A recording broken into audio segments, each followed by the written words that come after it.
Desgosto da vida. Suicídio. Livro dos Espíritos de Allan Kardec. Pergunta 943. De onde nasce o desgosto da vida, que, sem motivos plausíveis, se apodera de certos indivíduos? Resposta. É feito da ociosidade, da falta de fé e, também, da saciedade para aquele que usa de suas faculdades com fim útil e de acordo com as suas aptidões naturais. O trabalho nada tem de árido e a vida se escoa mais rapidamente. Ele lhe suporta as vicissitudes com tanto mais paciência e resignação, quanto obra com o fito da felicidade mais sólida e mais durável que o espera. Pergunta 944. Tem o homem o direito de dispor da sua vida? Resposta. Não, só a Deus assiste esse direito. O suicídio voluntário importa numa transgressão desta lei. Pergunta. Não é sempre voluntário o suicídio? Resposta. O louco que se mata não sabe o que faz. Pergunta 945. Que se deve pensar do suicídio que tem como causa desgosto da vida? Resposta. Insensatos. Porque não trabalhavam. A existência não lhes teria sido tão pesada. Pergunta 946. E do suicídio cujo fim é fugir, aquele que o comete, as misérias e as decepções deste mundo? Resposta.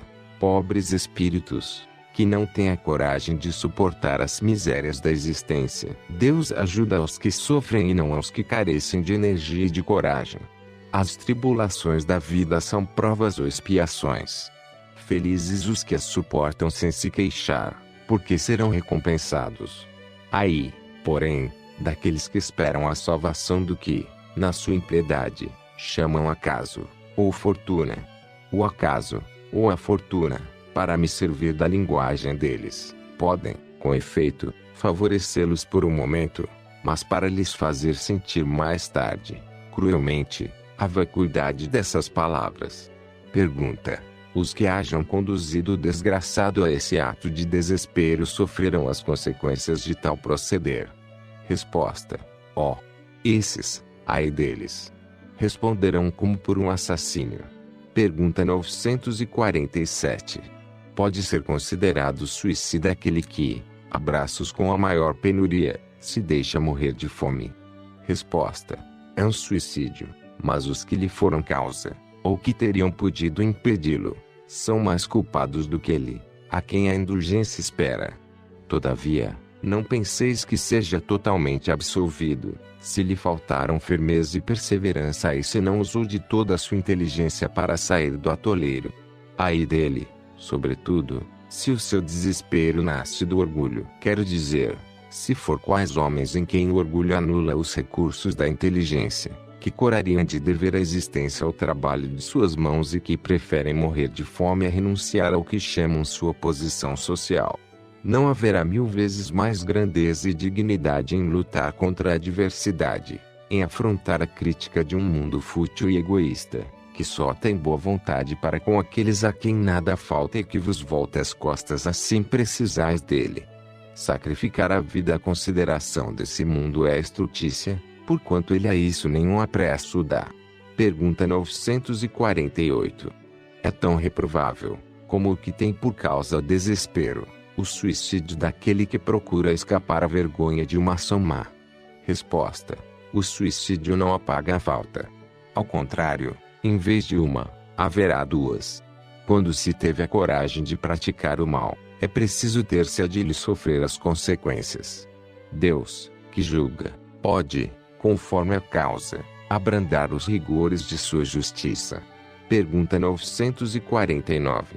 Será desculpável um suicídio, quando tenha por fim obstar a que a vergonha caia sobre os filhos, ou sobre a família? Resposta. O que assim procede não faz bem. Mas, como pensa que o faz, Deus lhe leva isso em conta, pois que é uma expiação que ele se impõe a si mesmo. A intenção lhe atenua a falta, entretanto, nem por isso deixa de haver falta. Demais, eliminai da vossa sociedade os abusos e os preconceitos e deixará de haver desses suicídios aquele que tira de si mesmo a vida, para fugir à vergonha de uma ação má. prova que dá mais apreço à estima dos homens do que a de Deus, visto que volta para a vida espiritual carregado de suas iniquidades, tendo-se privado dos meios de repará-los durante a vida corpórea. Deus, geralmente, é menos inexorável do que os homens. Perdoa os que sinceramente se arrependem e atende à reparação. O suicídio nada repara. Pergunta 950. Que pensar daquele que se mata, na esperança de chegar mais depressa a uma vida melhor? Resposta: outra loucura. Que faça o bem e mais cedo estará de lá chegar, pois, matando-se, retarda a sua entrada num mundo melhor e terá que pedir-lhe seja permitido voltar, para concluir a vida a que pôs termo sob o influxo de uma ideia falsa. Uma falta, seja qual for, jamais abre a ninguém o santuário dos eleitos. Pergunta 951. Não é, às vezes, meritório o sacrifício da vida, quando aquele que o faz visa salvar a de outrem, ou ser útil aos seus semelhantes? Resposta: isso é sublime, conforme a intenção, e, em tal caso, o sacrifício da vida não constitui suicídio. Mas, Deus se opõe a todo sacrifício inútil e não o pode ver de bom grado, se tem orgulho a manchá-lo.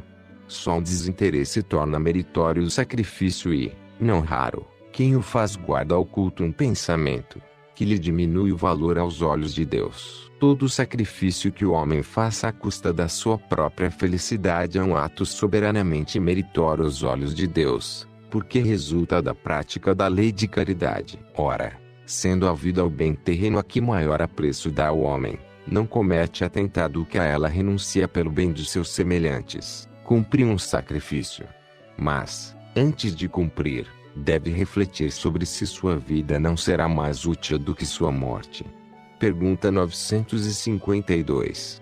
Comete suicídio o homem que perece vítima de paixões que ele sabia lhe haviam de apressar o fim, porém a que já não podia resistir, por havê-las o hábito mudado em verdadeiras necessidades físicas? Resposta: é um suicídio moral. Não percebes que, nesse caso, o homem é duplamente culpado?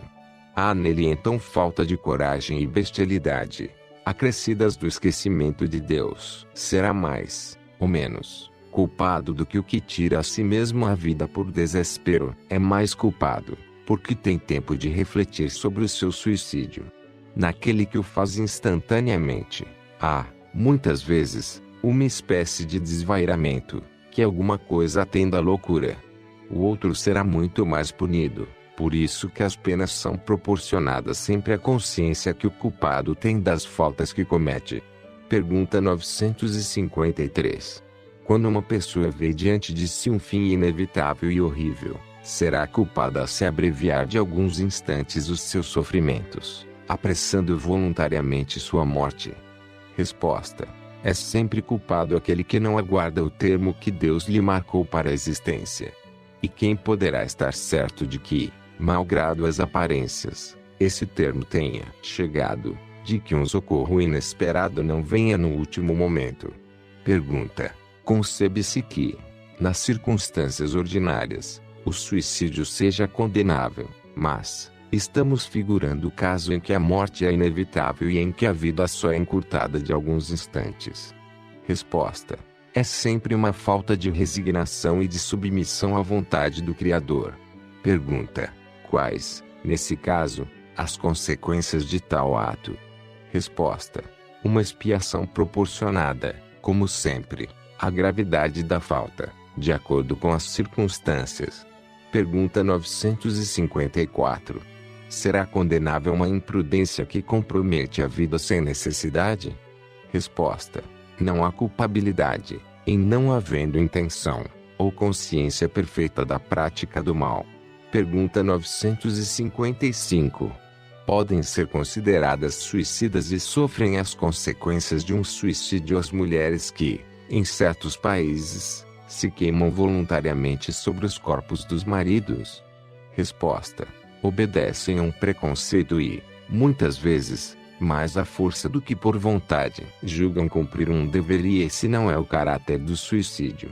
Encontram desculpa na nulidade moral que as caracteriza, em a sua maioria, e na ignorância em que se acham. Esses usos bárbaros e estúpidos desaparecem com o advento da civilização. Pergunta 956. Alcançam o fim objetivado aqueles que, não podendo conformar-se com a perda de pessoas que lhes eram caras, se matam na esperança de ir juntar-se-lhes? Resposta: muito diverso do que esperam é o resultado que colhem. Em vez de se reunirem ao que era objeto de suas afeições, deles se afastam por longo tempo, pois não é possível que Deus recompense um ato de covardia e o insulto que lhe fazem com duvidarem da sua providência. Pagarão esse instante de loucura com aflições maiores do que as que pensaram abreviar e não terão, para compensá-las, a satisfação que esperavam.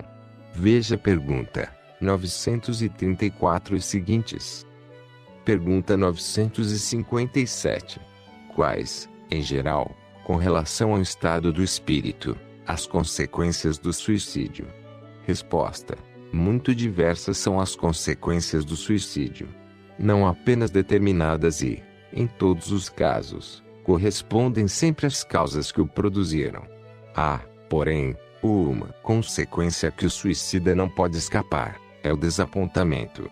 Mas a sorte não é a mesma para todos, depende das circunstâncias.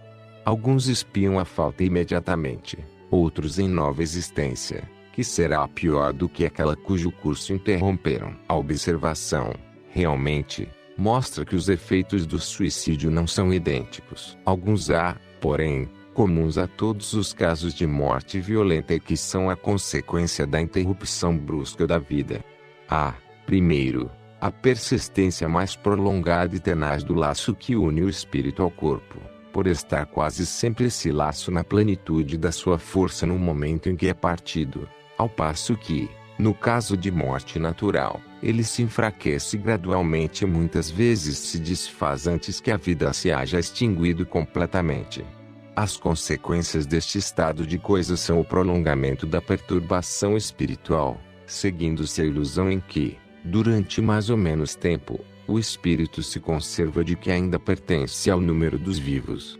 Veja perguntas 155 e 165. A afinidade que permanece entre o espírito e o corpo produz em alguns suicidas uma espécie de repercussão do estado do corpo no espírito, que, assim, a seu mau grado, sente os efeitos da decomposição, de onde lhe resulta uma sensação cheia de angústias e de horror, estado esse que também pode durar pelo tempo que devia durar a vida que sofreu interrupção. Não é geral esse efeito, mas, em caso algum, o suicida fica isento das consequências da sua falta de coragem e, cedo ou tarde, expia, de um modo ou de outro, a culpa em que incorreu. Assim é que certos espíritos, que foram muito desgraçados na terra, disseram ter se suicidado na existência precedente e submetido voluntariamente a novas provas, para tentarem suportá-las com mais resignação. Em alguns, verifica-se uma espécie de ligação à matéria, de que inutilmente procuram desembaraçar-se, a fim de voarem para mundos melhores, cujo acesso, porém, se lhes conserva interdito. A maior parte deles sofre o pesar de haver feito uma coisa inútil, pois que só decepções encontram. A religião, a moral, todas as filosofias condenam o suicídio como contrário às leis da natureza. Todas nos dizem, em princípio, que ninguém tem o direito de abreviar voluntariamente a vida. Entretanto, por que não se tem esse direito? Porque não é livre o homem de pôr termo aos seus sofrimentos. Ao Espiritismo estava reservado demonstrar, pelo exemplo dos que sucumbiram, que o suicídio não é uma falta, somente por constituir infração de uma lei moral, consideração de pouco peso para certos indivíduos, mas também um ato estúpido, pois que nada ganha quem o pratica, antes o contrário é o que se dá, como nos ensinam, não a teoria, porém os fatos que ele nos põe sob as vistas.